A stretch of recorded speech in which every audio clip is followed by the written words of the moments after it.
Oi gente, tudo bem com vocês? Eu sou a Alice, eu vim gravar mais um vídeo aqui pra vocês no YouTube e eu espero que todos vocês estejam bem. E me desculpa, já tem algum tempo que eu não gravo uma palavra, mas eu não vou desistir. Mas enfim, gente, hoje eu vim falar com vocês sobre a vergonha do Evangelho. Esse é um assunto que eu gosto muito de falar, principalmente hoje em dia, que está havendo muitos falsos profetas. Muitas pessoas que realmente não pregam o Evangelho. E hoje vim falar sobre um assunto muito importante, que eu sinto que Deus já tem me alertado isso há algumas semanas, sobre a vergonha do Evangelho, sobre que muitas pessoas estão brincando com a palavra dele e estão envergonhando o Evangelho. E isso é muito triste a gente ver isso acontecendo, porque o Evangelho, foi feito, né, a Bíblia foi feita para ser pregada.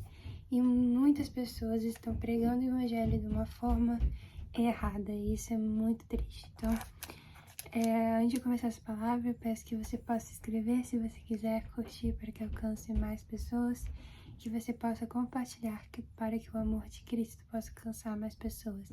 E comentar também se você quiser. E é isso, gente. Eu vou ler para vocês Oséias 6, 1 até o 11, que diz: O chamado ao arrependimento. Vinde e voltemos ao Senhor, porque Ele despedaçou e nos curará, feriu e nos atará. Após 2 dias nos dará vida, ao terceiro dia nos ressuscitará, e viveremos em sua presença. Então, conheceremos se prosseguirmos em conhecer o Senhor. A sua saída está preparada como a manhã. Ele virá a nós como a chuva, serôdia e tempora que regam a terra. Impenitência de Israel e Judá. Ó Efraim, que te farei? Ó Judá, que te farei? Porque a vossa benignidade é como a nuvem da manhã, e como o orvalho da madrugada que cedo passa. Por isso os abati pelos profetas, os matei pelas palavras da minha boca. E os teus juízos são como a luz que sai, porquanto eu desejei misericórdia, e não sacrifício, e o conhecimento de Deus mais do que ofertas queimadas. Mas eles, como os homens, transgrediram o pacto, eles se portaram aleivosamente contra mim. Gileade é a cidade dos que praticam iniquidade, e está poluída com sangue. E como as tropas de salteadores esperam por homem, assim é a companhia dos sacerdotes que matam no caminho no mesmo consenso, pois eles cometem lascívia. Vi uma coisa horrível na casa de Israel. Ali está a prostituição de Efraim. Israel está contaminado. Também para te ajudar, foi determinada uma colheita quando eu reverti o cativeiro do meu povo. Em outras versões, eu queria falar em uma versão diferente, porque essa é a King James, mas também tem a versão NVI, que é um pouco mais fácil de entender, mas eu queria tentar uma versão diferente. Mas, quando fala no versículo 4, quando fala, né, que na versão NVI fala que o amor de Israel naquela época, de Judá, se passava muito rápido, né? E quando eu tava lendo isso, eu percebi que Deus, ele tava alertando aquele povo que iria haver algo muito ruim por causa da iniquidade deles, e ele tava tentando chamar aquele povo ao arrependimento. Então, por isso que o arrependimento é muito importante. E eu sinto que Deus tem me alertado muito sobre arrependimento para as igrejas, para todas as igrejas, porque a gente precisa se arrepender, e isso é algo que está acontecendo em muitas igrejas hoje, é que as igrejas elas estão perecendo por falta de arrependimento, por falta de conhecimento, por falta de pedir perdão a Deus e se humilhar diante de Deus, e isso é muito triste, porque A gente vê muitas igrejas fechando, membros saindo, por quê? Por causa do orgulho, por causa da falta de arrependimento. Isso é muito triste. Então, eu vou ler pra vocês algumas coisas que eu escrevi e eu vou explicando pra vocês. Arrependimento. O que quer dizer arrependimento? Mudança de vida. Sem mudança de vida, quer dizer que a pessoa não se arrependeu. A pessoa só disse que se arrependeu. Mas a pessoa não mudou, não teve arrependimento. E sim, foi algo emocional, né? Não foi realmente um arrependimento.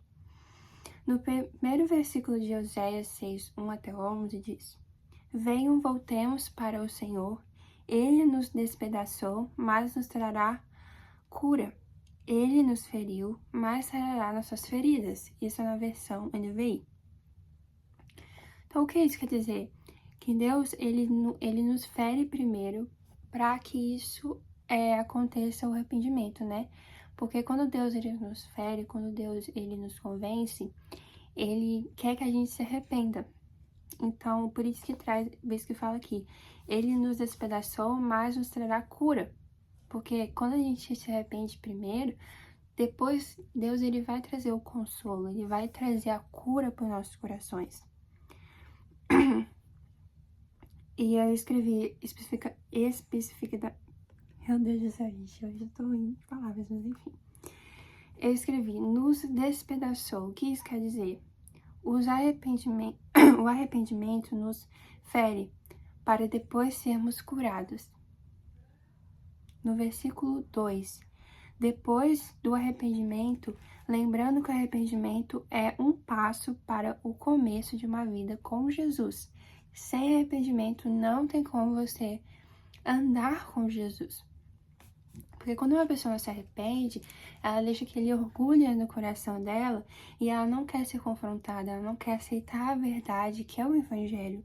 Então aí fica muito difícil a pessoa seguir a Jesus, porque Jesus, ele vai te confrontar para que você seja mais parecido com ele, para que você viva uma vida de santidade, para que você possa alcançar mais pessoas para ele.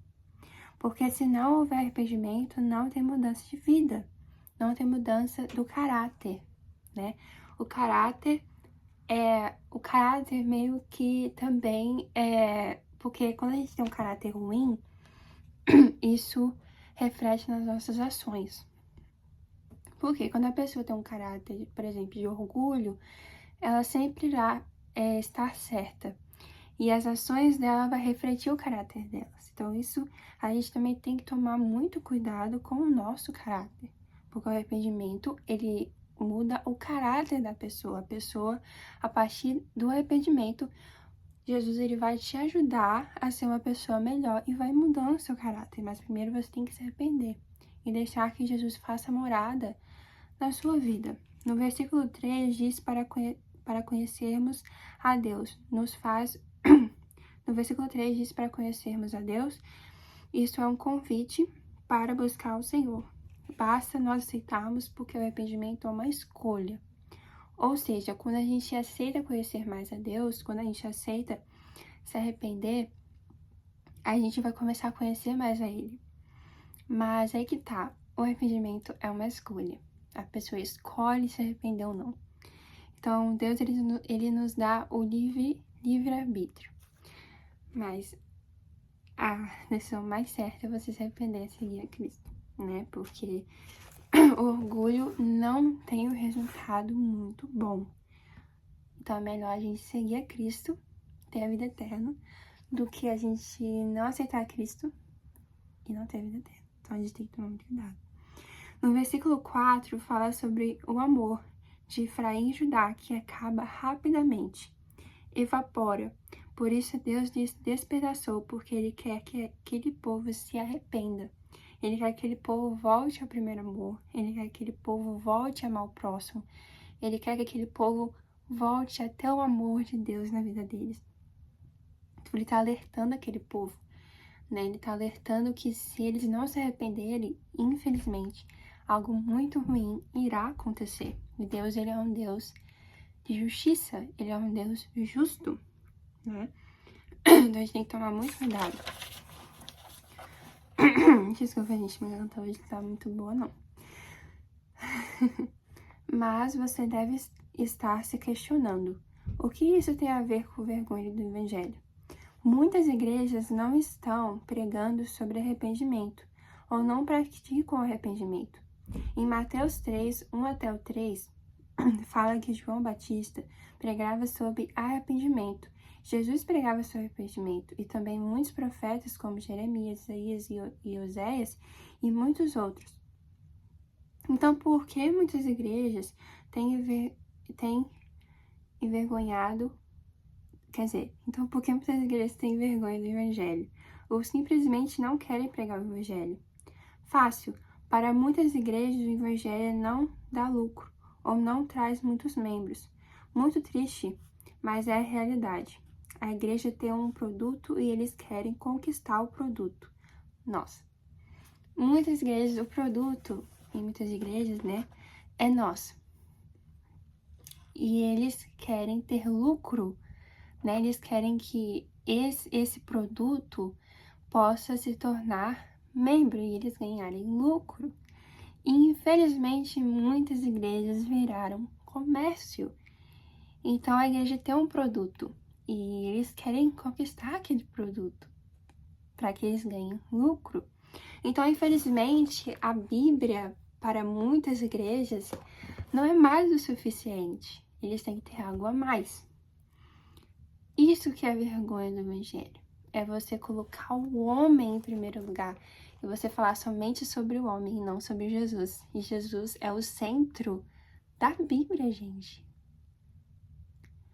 Gente, o Antigo Testamento, desde o Antigo Testamento, tudo aponta para Jesus, que veio para salvar esse mundo. Isaías já falava sobre Jesus em Isaías 53, se eu não estiver enganada.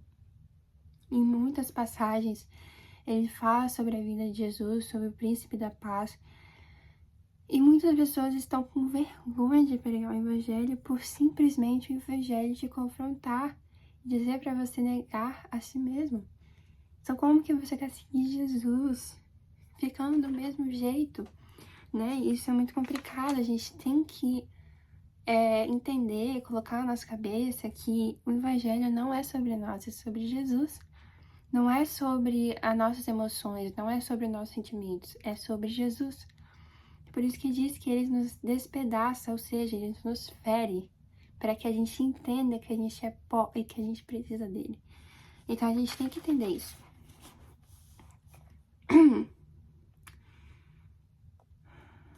Algumas igrejas estão envergonhando o evangelho.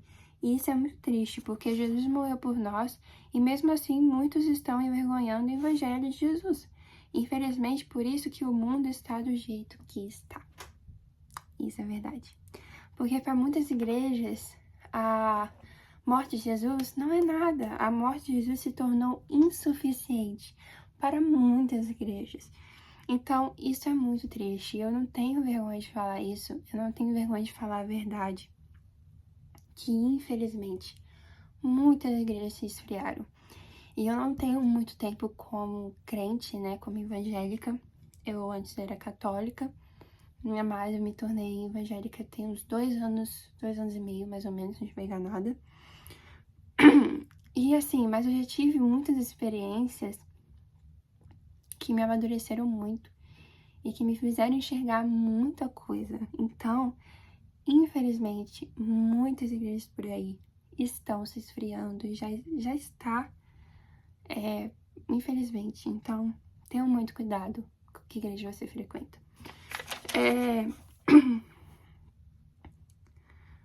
Em Oséias 6, versículo 5 até o 6, no versículo 5 especificamente, fala muito sobre correção e confronto, porque diz: por isso eu os despedacei, por meio dos meus profetas, eu os matei com as palavras da minha boca, os meus juízos reluziram como relâmpagos sobre vocês. Ou seja, Deus ele estava alertando aquele povo e confrontando aquele povo. E a palavra que saiu da boca de Deus através dos profetas confrontaram eles como um relâmpago, né? Ele confrontou aquele povo, para que aquele povo entendesse que eles estavam errados e que eles estavam pecando contra Deus de um jeito abominável. Então a gente tem que entender que Deus muitas vezes vai nos confrontar. E isso faz parte do caráter de Deus, isso faz parte dos atributos de Deus, porque Deus, ele também é um Deus de justiça, ele é um Deus de confronto. Ele não é só um Deus que é, tipo assim, somente amor. Sim, Deus é amor, mas não só isso.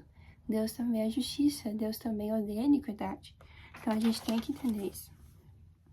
Deus muitas vezes precisa fazer a mesma coisa conosco, porque muitas vezes precisamos olhar para nós mesmos, precisamos ser despedaçados, confrontados, corrigidos e quebrados. Jeremias 18, 13 até o 4. Quando isso acontece e nós arrependemos, somos moldados novamente. Em Oséias 6,6 diz sobre como Deus valoriza mais a misericórdia e o conhecimento do que práticas religiosas, formais ou sacrifícios. Deus se importa mais com a nossa adoração e o nosso coração, e não a nossa performance ou o que temos a oferecer a Ele. Vou explicar isso em Jeremias 18, 13 até o 4, porque nessa época Israel estava muito rebelde. Deus estava muito bravo com aquele povo, com o povo dele, né?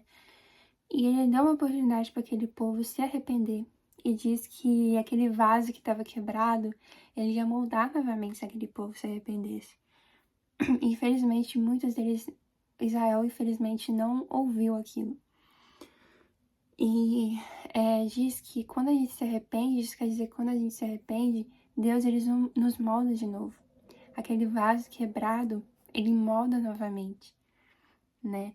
Então, isso é meio que um consolo, né? Quando a gente se arrepende verdadeiramente, Deus nos molda de novo. E ele nos dá uma nova oportunidade.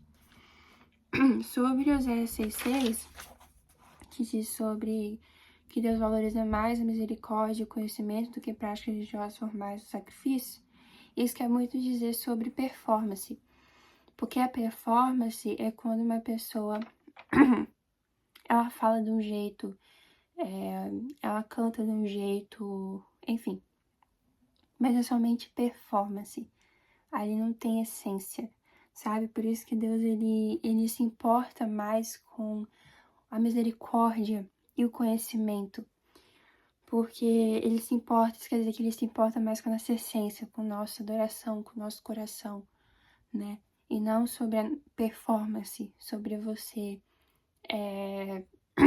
sobre performance é quando você, tipo assim, você faz tudo certo, mas você não tem a essência, sabe? Você não tem a misericórdia de você, a graça, a verdadeira adoração.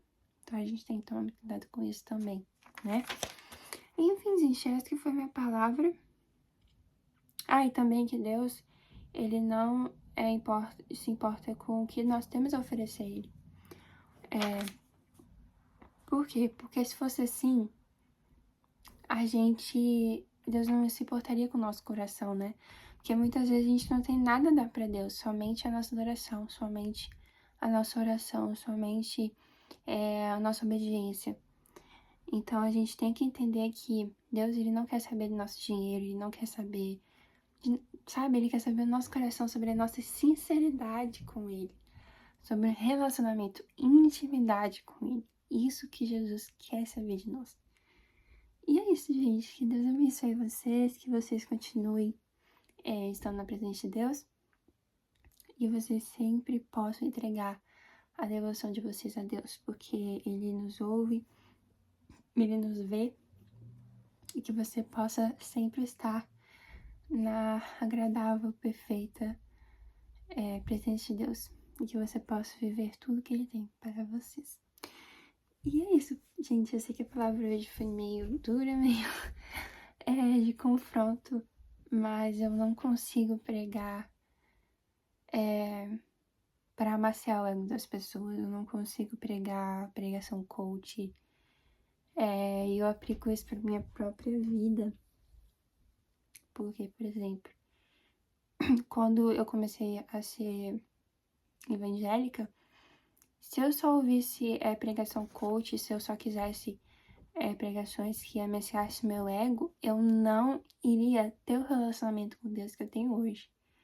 Então a gente tem que ter muito cuidado.